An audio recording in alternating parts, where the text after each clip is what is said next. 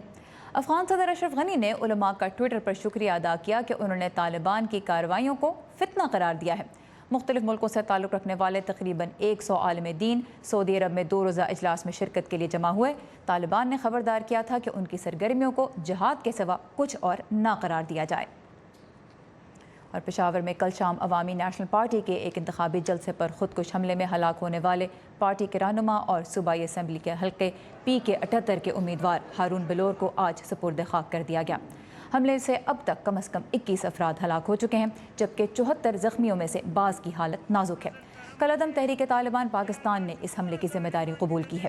عوامی national party کے قائد اسفندیار ولی نے کہا ہے کہ ان کی جماعت اس سانحے کے باوجود الیکشن میں حصہ لے گی۔ خیبر پختونخوا کے نگراں وزیر اعلیٰ جسٹس ریٹائرڈ دوست محمد خان کے زیر صدارت کابینہ کے ایک ہنگامی اجلاس میں انتخابی مہم کے دوران امن و امان قائم رکھنے کے لیے بھی اقدامات پہ غور کیا گیا۔ پاکستان سمیت دنیا بھر سے اہم خبروں اور تازہ ترین معلومات کے لیے آئیے ہماری ویب سائٹ urduvoa.com پر، جہاں 2018 کے الیکشن کے بارے میں آپ تازہ ترین معلومات حاصل کر سکتے ہیں، اور اس پیج پر پاکستان کے سیاسی منظرنامے کی تازہ ترین صورتحال بھی آپ پڑھ سکتے ہیں، اور اس پہ ماہرین کی بھی رائے آپ کے لیے موجود ہے۔ دنیا بھر سے ملنے والی کچھ اہم خبروں کی جھلکیاں دیکھتے ہیں آج کے ورلڈ ویو میں۔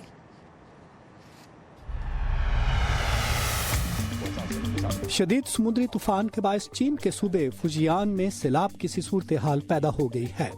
سمندری طوفان ماریا کی وجہ سے بدھ کے روز چین کے مشرقی ساحل کو بلند لہروں اور شدید ہواؤں نے اپنی لپیٹ میں لے لیا، جس کی وجہ سے سڑکوں اور درختوں کو سخت نقصان پہنچا۔ چین، تائیوان اور ہانگ کانگ کی ایئر لائنز نے متاثرہ علاقے کے لیے اپنی کئی پروازیں منسوخ یا ملتوی کر دی ہیں۔ جاپان کے وزیر اعظم شنزو ایبے نے بدھ کے روز طوفان زدہ علاقے کا دورہ کیا، جہاں ریکارڈ بارشوں کے باعث 179 افراد ہلاک ہو چکے ہیں اور ہزاروں ابھی بھی محفوظ پناہ گاہوں میں پڑے ہوئے ہیں۔ ایبے نے قدرتی آفت سے ہونے والے نقصان کی وجہ سے اپنا بیرونی دورہ منسوخ کیا اور طوفان زدہ علاقے اوکایاما کا دورہ کیا۔ ہنگامی صورتحال سے نمٹنے والے ادارے لاپتہ افراد کی تلاش میں مصروف ہیں اور امکان ہے کہ ہلاکتوں میں اضافہ ہوگا۔ اسپین کے روایتی سان فرمین نامی میلے کے 5ویں مرحلے میں سانڈوں کے آگے دوڑنے والے 2 کھلاڑی کچلے گئے۔ بدھ کے روز پیپلونا شہر کی گلیوں میں سینکڑوں شائقین نے خاص نسل کے سانڈوں کے آگے دوڑ میں حصہ لیا۔ سڑک کی پتھریلی سطح کی وجہ سے کئی سانڈ پھسل کر گر گئے۔ جیسے ہی فرانس نے ورلڈ کپ کے سیمی فائنل میں بیلجیم کو ہرا کر فائنل کے لیے کوالیفائی کیا، فٹ بال کے لاکھوں شائقین خوشی کے اظہار کے لیے پیرس کی گلیوں میں امڈ آئے۔ روس میں آج برطانیہ اور کروئیشیا کے درمیان دوسرے سیمی فائنل میں جیتنے والی ٹیم فائنل میں فرانس کا سامنا کرے گی۔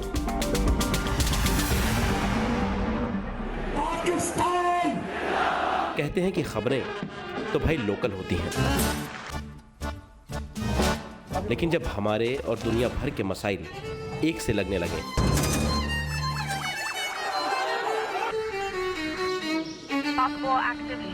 تو آنکھیں کھلی رکھنی چاہیے۔ امریکہ نے پاکستان اور بھارت کے کیا پتہ کون سی خبر آپ کے کام آ جائے۔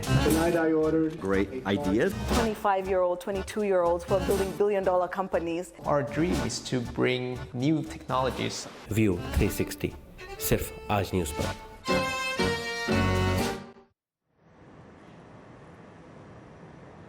ٹرمپ انتظامیہ بہت سے اہم معاملات پر بین الاقوامی برادری سے الگ راستہ اپنا رہی ہے۔ ٹیرفز کی پالیسی، ایران جوہری معاہدہ، پیرس ماحولیاتی معاہدہ، ان سب پر امریکہ کی پوزیشن دیگر ملکوں سے مختلف ہے، اور اب شیر خوار بچوں کی صحت کے معاملے پر بھی امریکہ سب سے الگ کھڑا ہے۔ 40 سال کی تحقیق یہ ثابت کرتی ہے کہ بچوں کے لیے ماں کے دودھ سے بہتر اور کچھ نہیں۔ اس کا نیم البدل بنانے والی کمپنیوں کو غلط اور گمراہ کن معلومات پھیلانے سے روکنے کے لیے حال ہی میں اقوام متحدہ کی ورلڈ ہیلتھ اسمبلی میں بچوں کو ماں کا دودھ پلانے سے متعلق ایک قرارداد پیش کی گئی۔ توقع تھی کہ یہ بآسانی منظور ہو جائے گی، لیکن امریکی وفد نے اس کی مخالفت کر دی اور نیو یارک ٹائمز کے مطابق دیگر ملکوں پر بھی ایسا کرنے کے لیے دباؤ ڈالا۔ صدر ڈونلڈ ٹرمپ نے نیو یارک ٹائمز کی رپورٹ کو مسترد کرتے ہوئے ایک ٹویٹ میں کہا ہے کہ امریکہ بریسٹ فیڈنگ کی بھرپور حمایت کرتا ہے، لیکن ہم خواتین کی فارمولا دودھ تک بھی رسائی روکنا نہیں چاہتے۔ ناقدین کا کہنا ہے کہ امریکی حکومت ماؤں کے بجائے بڑی کمپنیوں کا ساتھ دے رہی ہے۔ چین نے ٹرمپ انتظامیہ کی جانب سے $200 ارب کی مصنوعات پر 10% اضافی ٹیکس لاگو کرنے کے نئے اقدام پر سخت حیرت کا اظہار کیا ہے۔ اس سے پہلے ٹرمپ انتظامیہ نے $50 ارب کی چینی درآمدات پر ٹیرفز لاگو کیے ہیں، لیکن امریکی صنعتوں کے تحفظ کی اس کوشش کا بعض شعبوں پر منفی اثر بھی پڑ سکتا ہے، جس میں زراعت کا شعبہ نمایاں ہے، اور یہ وہ شعبہ ہے جس سے منسلک افراد نے بڑی تعداد میں ڈونلڈ ٹرمپ کو ووٹ دیا تھا۔ امریکی کاشتکاروں کو اب اپنا مستقبل کیسا نظر آ رہا ہے، جاننے کے لیے چلتے ہیں امریکہ کی ایک زرعی ریاست الینوائے۔ ریاست الینوائے کے کاشتکار اسکاٹ ہیلپن نے 20 سال سے نیا ٹریکٹر نہیں خریدا۔ وہ ساز و سامان جو ان کا خاندان آج استعمال کرتا ہے اس کی اچھی دیکھ بھال کی گئی ہے، اس لیے ابھی تک کام کر رہا ہے۔ امید ہے کہ اسے بدلنے کی نوبت جلد نہیں آئے گی، کیونکہ ہیلپن کا کہنا ہے کہ وہ اس کی استطاعت نہیں رکھتے۔ زرعی معیشت کی اس حالت میں تو نہیں۔ یہ سبز اور پیلے رنگ کے ٹریکٹر میڈ ان امریکہ ہیں۔ انہیں بنانے والی کمپنی جان ڈیئر کی سیلز اور منافع میں اس سال کے شروع میں اضافہ دیکھا گیا، لیکن یہ امریکہ کی جانب سے چین کے ایلومینیم اور سٹیل پر اضافی ٹیکس لگانے سے پہلے کی بات ہے۔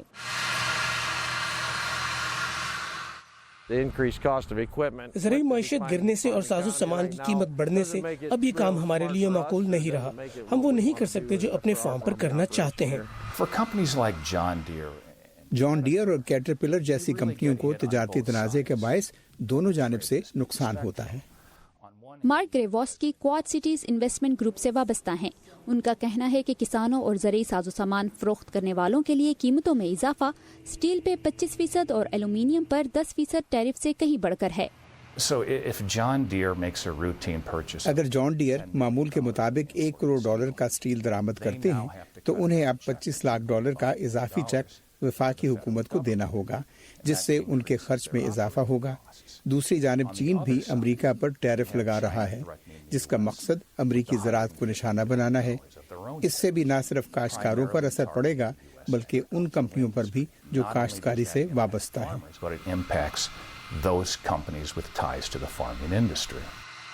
زرعی ساز و سامان کی قیمت میں اضافے اور چین جیسی بڑی منڈیوں تک رسائی سے متعلق خدشات ہیلپنز جیسے کاشتکاروں کے لیے ہر طرف سے مشکلات کھڑی کر رہے ہیں۔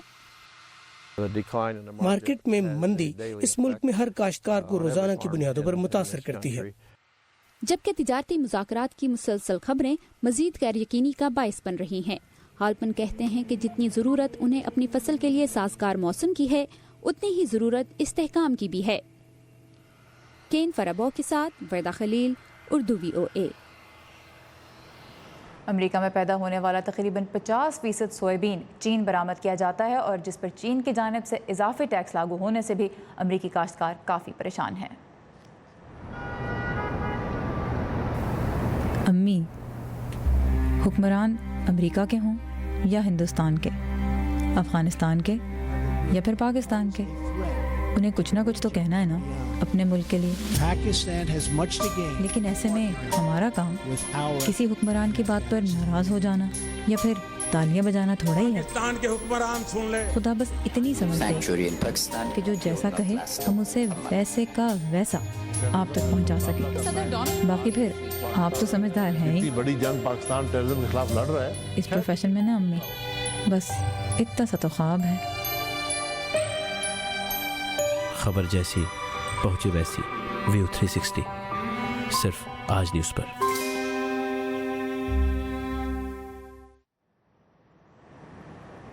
پاکستان میں کچھ ہی روز میں انتخابات ہونے والے ہیں۔ بہتر روزگار کی فراہمی اور اس کا تحفظ ہر پارٹی کا ہی وعدہ ہے، لیکن ملک کے کئی حصے ایسے ہیں جہاں لگتا ہے کہ وعدے کرنے والے کبھی مڑ کر آئے نہیں۔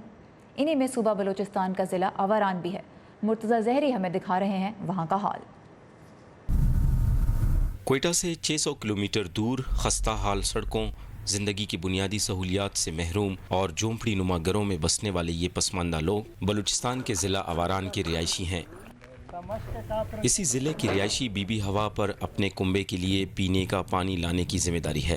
پانی لانے کے لیے انہیں روزانہ 6 کلومیٹر طویل سفر طے کرنا ہوتا ہے۔ یہ عمل ان کے لیے دشوار تو ہے، مگر اس سے زیادہ وہ علاقے کی غربت، صحت اور تعلیم سمیت بنیادی سہولیات کی عدم فراہمی پر حکومت سے شکوہ کرتی ہیں۔ بیماری گی اسکول امرا نہیں امرا ہچ سہولت نہیں اما غریباں۔ ضلع بھر میں تعلیم کا شعبہ بدحالی کا شکار ہے۔ خصوصاً 2013 کے زلزلے میں اکثر اسکولوں کی عمارتیں تباہ ہو گئیں، جس نے رہی صحیح کسر بھی پوری کر لی۔ محکمہ تعلیم کے مقامی انتظامیہ کے مطابق محدود وسائل میں دوبارہ ان تعلیمی اداروں کو بحال کرنا مشکل عمل رہا۔ وہ ہم پہلے سے پسماندہ تھے، تو ہماری جو ہے ہائی اسکولوں کی حالت اور بہت حد تک بگڑ گئی اور پھر ظاہر ہے پسماندہ علاقہ اور پھر یہ تباہ قدرتی آفات، تو اس کے نتیجے میں ہم لوگ تو یوں سمجھ لیں کہ ہمارے بس سے حالات جو ہے بالکل باہر ہو گئے۔ پاکستان میں غربت کے خاتمے کے لیے قومی سطح پر پاکستان پاورٹی ایلیویشن فنڈ کام کر رہی ہے۔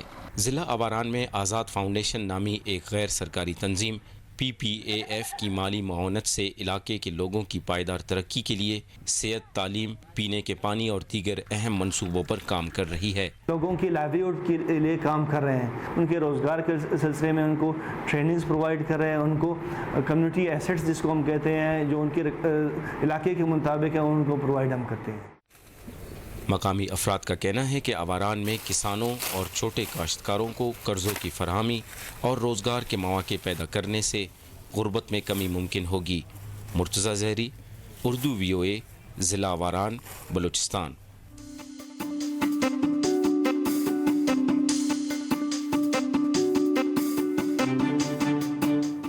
چین پہلی مرتبہ دنیا بھر میں نئی ایجادات اور تحقیق کے حوالے سے چوٹی کے 20 ملکوں میں شامل ہو گیا ہے، جبکہ امریکہ اس درجہ بندی میں کچھ نیچے چلا گیا ہے۔ مزید جانتے ہیں اس ہفتے کے ٹیک سیگمنٹ میں۔ اقوام متحدہ کے انٹلیکچوئل پراپرٹی آرگنائزیشن کا کہنا ہے کہ چین گزشتہ چند برسوں میں مسلسل آگے بڑھتے ہوئے بین الاقوامی انوویشن انڈیکس میں 5 درجے ترقی کر کے 22ویں سے 17ویں پوزیشن پر آ گیا ہے۔ چینی رہنماؤں نے ایجادات کی حوصلہ افزائی اور چین کو جدت پسند معاشی طاقت بنانے کے لیے ایک انتہائی محتاط حکمت عملی اپنائی ہے۔ چین اب دنیا بھر میں سائنس اور ٹیکنالوجی کے ہنرمند ورکرز کی تعداد، اشاعت اور پیٹنٹ میں سب سے آگے ہے، جبکہ تحقیق اور سائنسی ایجادات پر خرچ کے حوالے سے دوسرے نمبر پر ہے۔ امریکہ اس فہرست میں 2 درجے تنزلی کے بعد 6 نمبر پر آ گیا ہے، لیکن نئی ایجادات کے لیے مقبول علاقوں کی فہرست میں امریکہ اب بھی پہلے نمبر پر ہے۔ سان ہوزے، سان فرانسسکو، سلیکون ویلی اور بوسٹن جیسے شہروں کو اگر آپ ملک کر دانے تو پھر یہ تمام علاقے پہلے نمبر پر ہوں گے۔ انوویشن انڈیکس تعلیم اور اعلیٰ ٹیکنالوجی پر اخراجات جیسے 180 عوامل کا تقابلی جائزہ لیتی ہے کہ کیسے نئی ایجادات معیشت اور لوگوں کی زندگی کو بہتر بنا رہی ہیں۔ اس انڈیکس نے 20 ایسے ملکوں کی فہرست بھی شائع کی ہے جو اپنی ملکی ترقی کے مقابلے میں سائنسی ایجادات میں توقع سے بہتر کارکردگی دکھا رہے ہیں، جن میں بھارت، ایران، تھائی لینڈ اور ویتنام شامل ہیں۔ اس لسٹ میں 6 افریقی ملک بھی شامل ہیں۔ اسٹیو باراگونا کے ساتھ ثاقب الاسلام، اردو VOA۔ ٹیک رپورٹ کے ساتھ ہی ہمارا آج کا ویو 360 پہنچ رہا ہے اپنے اختتام پر۔ ہمارا اور آپ کا رابطہ قائم رہ سکتا ہے ہر وقت facebook.com/VOA اردو کے پیج سے۔ سارا زمان کو یہاں پہ اجازت دیجیے، انشاءاللہ آپ سے کل ملاقات ہوگی، تب تک کے لیے خدا حافظ۔